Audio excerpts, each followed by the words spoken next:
High, it's MD Robi Sunny and welcome to my channel. আজকে আমি গ্রামের ভিতরে আসছি। আর এই ভিডিওটা বানানোর উদ্দেশ্য হলো যে অ্যাক্টিভ ইউজারের যে রিয়েলিটিটা আছে এটা যাতে আপনাদের কাছে প্রকাশ পায়। কারণ আমরা যখন একটা অ্যাপ্লিকেশন মেক করি আর ওই অ্যাপ্লিকেশনটা বা ওই গেমটা বা ওই ভিপিএন অ্যাপটা যত বেশি অ্যাক্টিভ ইউজার পাবে তত বেশি আমাদের আর্নিং হবে।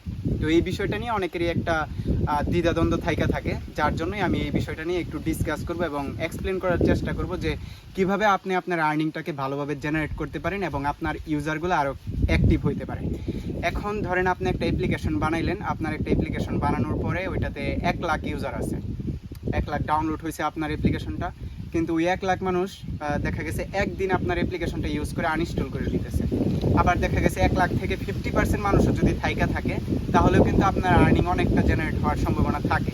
কিন্তু অনেক সময় দেখা যায় যে একটা অ্যাপ মানুষ ইনস্টল দেওয়ার পরে আনইনস্টল করে দেয়। এর কতগুলো রিজন ধরেন, আপনি যে গেমটা বানাইছেন ওই গেমের অ্যাড যেভাবে দিছেন বা মানুষ যেই কারণে ওই গেমটা ডাউনলোড দিছে, ডাউনলোড দেওয়ার পরে দেখলো ওই গেমটা আসলে ওই রকম না, তখন কি করে মানুষ কিন্তু ওই গেমটাকে আনইনস্টল করে দেয়। বা একটা ভিপিএন অ্যাপ আপনি বানাইছেন, মানুষ ওই ভিপিএন অ্যাপটা ডাউনলোড দিল যে সে ভালো স্পিডে ফ্রি ফায়ার গেম খেলবে অথবা পাবজি গেম খেলবে, কিন্তু ভিপিএনটা ডাউনলোড দেওয়ার পরে দেখলো যে ওইটার ভিতরে যে সার্ভারটা আছে ওই সার্ভারটা অ্যাকচুয়ালি কাজের না, যার কারণে কিন্তু ওই ভিপিএন অ্যাপটা একদিনের ভিতরে আনইনস্টল করে দিবে। অর্থাৎ আপনি আপনার টাকা খরচ করে একটা ভিপিএন অ্যাপ ডাউনলোড দেওয়ান গুগলে প্রমোশন করে, অথবা একটা গেম, অথবা একটা ই কমার্স অ্যাপ, ধরেন আপনি একটা ই কমার্স অ্যাপ বানাইছেন দারাজের মতো, ওইটার ভিতরে আপনি বিভিন্ন রকমের প্রোডাক্ট সেল দেন। এখন প্রোডাক্টগুলো হলো যেরকম ধরেন আপনি কসমেটিক্স প্রোডাক্ট সেল দেন, কিন্তু একটা মানুষ যখন অ্যাপটা ইনস্টল দেওয়ার পরে দেখলো যে আপনার অ্যাপের ভিতরে কোনো ভালো কসমেটিক্স প্রোডাক্ট নাই, বা সে একটা ইলেকট্রনিক প্রোডাক্ট কেনার জন্য সেই আপনার অ্যাপটা ইনস্টল দিছে, কিন্তু এটার ভিতরে আসলে যে অ্যাড দেখছিল যেই প্রোডাক্টটা থাকার কথা ওই প্রোডাক্টটা নাই। তো যার কারণে দেখা গেছে যে ওই ই কমার্স অ্যাপটাকে আনইনস্টল করে দেয়। তো এখন কিভাবে আপনি একটা ভালো অ্যাক্টিভ ইউজার আনবেন, আপনার কতজন অ্যাক্টিভ ইউজার হলে এভারেজে কত ইনকাম হওয়ার সম্ভাবনা আছে, এই জিনিসটাকে ডিটেইলে আমি আলোচনা করব, যাতে করে আপনারা ভালোভাবে বুঝতে পারেন যে আপনার অ্যাপটাকে কিভাবে আপনি আরও ইমপ্রুভ করতে পারেন। এখন আমি যদি শুরু করি যে সবচাইতে বেশি রিটার্ন ইউজার বা অ্যাক্টিভ ইউজার আনা সম্ভব কোন অ্যাপের মাধ্যমে, তাহলে হবে ওইটা ভিপিএন অ্যাপ। কারণ একটা ভিপিএন অ্যাপ মানুষ প্রতিদিন গেম খেলার জন্য ইউজ করতে পারে ইন্ডিভিজুয়ালি। দেখা গেছে একটা ফ্রি ফায়ার গেম খেলার জন্য বর্তমানে সবাই ভিপিএন অ্যাপটা ইউজ করে থাকে। আর যারা ফ্রি ফায়ার গেম খেলে ওরা কিন্তু রেগুলার ইউজার, আজকেও খেলতেছে, তারপরের দিনও খেলতেছে, প্রতিদিন এভরিডে খেলতেছে। যার কারণে কিন্তু ওই ভিপিএন অ্যাপটা যদি আপনি মেক করেন তাহলে ওই ভিপিএন অ্যাপ দিয়ে রিটার্ন ইউজার আনা সম্ভব বা অ্যাক্টিভ ইউজার আনা সম্ভব। এখন একটা ভিপিএন অ্যাপের ভিতরে একটা ভালো সিঙ্গাপুরের সার্ভার, আমি এই জিনিসটাকে একটু কমপ্লিকেটেড করে বোঝাইতেছি। ধরেন একটা ভালো সার্ভার, এই সার্ভারটা আপনি যখন দিছেন তখন ওই সার্ভার দিয়ে কতজন মানুষ কানেক্ট থাকতে পারবে, গেমটা ভালো করে খেলতে পারবে। ধরেন 1000 মানুষ কানেক্ট থাকতে পারবে এবং গেমটা ভালো করে খেলতে পারবে। এর জন্য আপনার ওই সার্ভারটা কিনতে হবে 4000 টাকা দিয়ে। তো 4000 টাকা দিয়ে যখন আপনি ওই সার্ভারটা কিনলেন, আপনার 1000 মানুষ যদি ডেলি অ্যাক্টিভ থাকে, 1000 মানুষ ডেলি ইউজ করার জন্য ভিপিএনের ভিতরে যে অ্যাডগুলো দেখবে ওইটা হলো 1000 অ্যাড দেখবে, 1000 রকমের। ওই অ্যাড দেখার কারণে 1000 মানুষ থেকে আপনি অন অ্যাভারেজ 500 থেকে 1000 টাকার মতো ইনকাম করতে পারবেন এভরিডে। তার মানে দিন শেষে ওইটা দাঁড়াইতেছে 15000 টাকা ধরেন, কিন্তু আপনার সার্ভার কস্ট হবে মাত্র 4000 টাকা। তো এতটুকু তো আপনারা বুঝলেন যে একটা ভিপিএন এর ভিতরে কিভাবে আপনারা অ্যাক্টিভ ইউজার আনবেন। এখন যে জিনিসটার সবচাইতে বেশি চাহিদা আছে, মানুষ ওই অ্যাপটা ইনস্টল দিতে চায়, আবার যেটা প্রতিনিয়ত মানুষ একটা কাজে ব্যবহার করতে পারবে, ওই যে অ্যাপটা আছে ওইটা মানুষ প্রতিনিয়ত ইউজ করতে চায়। অর্থাৎ প্রতিদিন যখন একটা অ্যাপ ইউজ করবে তখনই তো এটা অ্যাক্টিভ ইউজার হিসাবে দাঁড়াবে এবং রিটার্ন ইউজার হিসেবে দাঁড়াবে। এখন এটা একটা ভিপিএন এর সেক্টরে গেল, আপনি চাইলে একটা গেম বানাইতে পারেন যে গেমটা খুব এডিকটিভ হবে, মানুষ এটা প্রতিদিন খেলতে চাইবে, যেরকম ফ্রি ফায়ার, পাবজি। কিন্তু এরকম বড় ধরনের গেম বানাইতে গেলে অনেক টাকা ইনভেস্ট করতে হয়, যেটা ভিপিএন এর ক্ষেত্রে কম টাকা দিয়ে আপনি একটা ভিপিএন বানায় ফেলতে পারতেছেন। আবার যদি আপনি একটা ই কমার্স অ্যাপ বানান, ধরেন আপনার ই কমার্স অ্যাপ যেটা, ওইটা বানানোর পরে আপনার এই জিনিসটা খেয়াল রাখতে হবে যে আপনি যে প্রোডাক্টগুলো সেল দিতেছেন এগুলো মানুষের আসলে প্রতিদিন লাগতেছে কিনা। ধরেন একটা মানুষ বই কিনে নিল, সে হয়তো বা একটা বই পড়তে 1 সপ্তাহ টাইম নেবে, আপনার যে ই কমার্স অ্যাপ আছে ওইটা থেকে একটা বই কেনার পরে সে 1 সপ্তাহ বইটা পড়বে এবং পড়ার পরে 1 সপ্তাহ পরে আবার আরেকটা বই সে কিনতে আসবে। তার মানে সে রিটার্ন আসতেছে একটা ইউজার, কিন্তু সে 1 সপ্তাহ পরে আসতেছে। কিন্তু ভিপিএন এর ক্ষেত্রে সে আজকে যদি একটা ভিপিএন ইউজ করে, সে কিন্তু দ্বিতীয় দিনও ভিপিএনটা ইউজ করতেছে গেমটা খেলার জন্য, কিন্তু এইখানে যে 1 সপ্তাহের যে একটা গ্যাপ, ওই গ্যাপটা কিন্তু আর তৈরি হইতেছে না। তো ডিপেন্ড করে আপনি যেহেতু একটা প্রোডাক্ট সেল দিবেন, যদি ই কমার্স অ্যাপে একটা প্রোডাক্ট সেল দেন তাহলে ওইখানে কিন্তু টাকাটাও বেশি আসতেছে কম্পেয়ার টু ভিপিএন। আর ভিপিএনের ভিতরে যে টাকাটা আসতেছে এটা অ্যাডসের কারণে আসতেছে। এখন এই কয়টা সেক্টর যদি আমরা খেয়াল করি, একটা ভিপিএন অ্যাপ, একটা গেম অথবা একটা ই কমার্স অ্যাপ, এই 4টা সেক্টরে আপনি অ্যাক্টিভ ইউজার এবং রিটার্ন ইউজার পাইতে পারেন যদি কিনা আপনি আপনার যে গেমটা বা অ্যাপটা অথবা ভিপিএন অ্যাপটা অথবা দেখা গেছে আপনার ই কমার্স অ্যাপটাতে ওইরকম জিনিসগুলো নোটিস করে তারপরে ওই জিনিসগুলোকে ইমপ্রুভ করেন। নোটিস করে ইমপ্রুভ বলতে এটাই যে এরকম প্রোডাক্ট সেল দেন যেটা মানুষের দৈনন্দিন জীবনে প্রতিদিন লাগে, তাহলে সে রিটার্ন করবে। কোয়ালিটিফুল প্রোডাক্ট সেল দেন।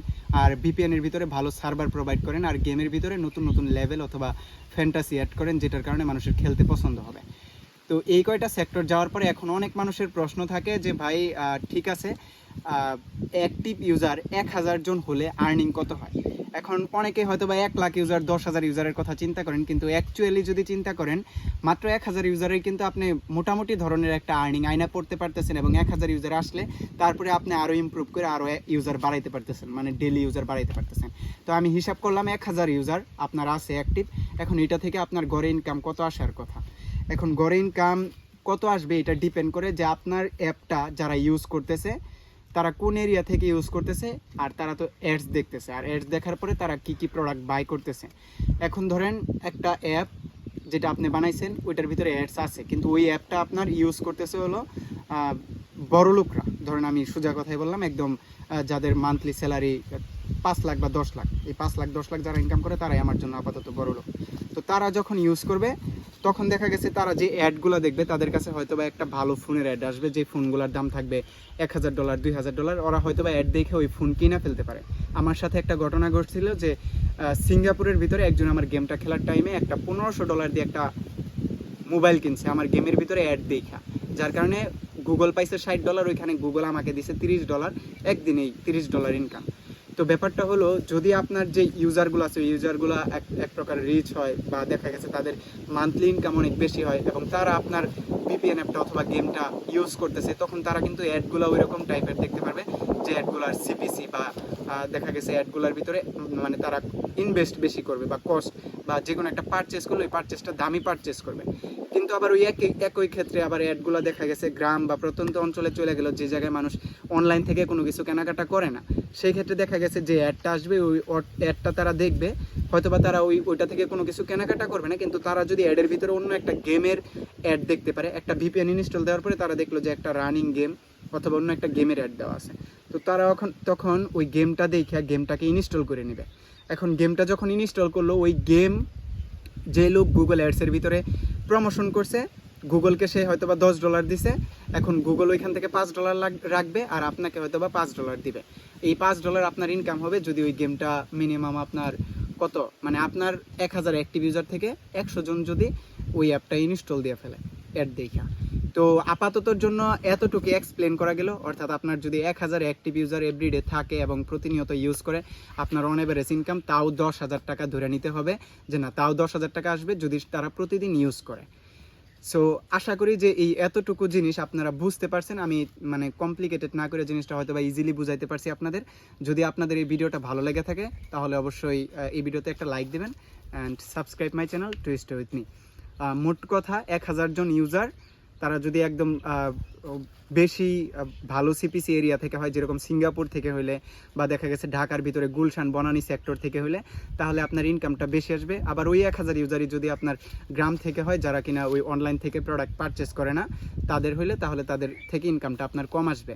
এখন যদি শহর থেকে হয় তাহলে অনেক সময় দেখা গেছে ফুড পান্ডার অ্যাড আসে, তারা ওই অ্যাড থেকে দেখা যে কোনো একটা খাবার অর্ডার দেয়। আর গ্রাম থেকে হইলে কেউ কিন্তু খাবার অর্ডার দিতেছে না অ্যাপ থেকে দেখা, বা অ্যাপ থেকে যে অ্যাডটা দেখতেছে ওই অ্যাড থেকে ক্লিক করে তারা কোনো খাবার অর্ডার দিতেছে না, তারা কোনো প্রোডাক্ট পারচেস করতেছে না। সো জিনিসটা ডিপেন্ড করে যে কোন এরিয়া থেকে আপনার ইউজারগুলো আসতেছে আর আপনার যে অ্যাপটা আছে এটা কোন স্ট্যান্ডার্ড মানুষগুলো ইউজ করতেছে। আশা করি এই ভিডিওটা ভালো লাগছে। যদি ভালো লেগে থাকে, আমি তো বললাম লাইক, শেয়ার অ্যান্ড সাবস্ক্রাইব।